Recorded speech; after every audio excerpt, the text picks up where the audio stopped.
मेरे बस में नहीं वरना कुदरत का लिखा हुआ काटता, तेरे हिस्से में आए बुरे दिन कोई दूसरा काटता। भी तो नहीं जो मेरे भूखे रहने पे नाराज हो, जेल में तेरी तस्वीर होती तो हंसकर सजा काटता। किसे खबर है कि उम्र बस इस पे गौर करने में कट रही है कि ये उदासी हमारे जिस्मों से किस खुशी में लिपट रही है। अजीब दुख है हम उसके होकर भी उसको छूने से डर रहे हैं।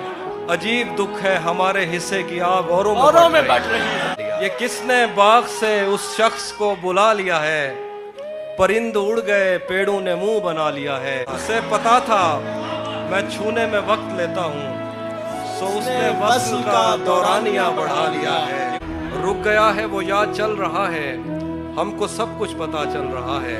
मेरा लिखा हुआ रायगा था उसका काटा हुआ चल रहा है। मुझसे कल वक्त पूछा किसी ने, कह दिया कि बुरा चल रहा। मुझसे कल वक्त पूछा किसी ने, कह दिया कि बुरा चल रहा है।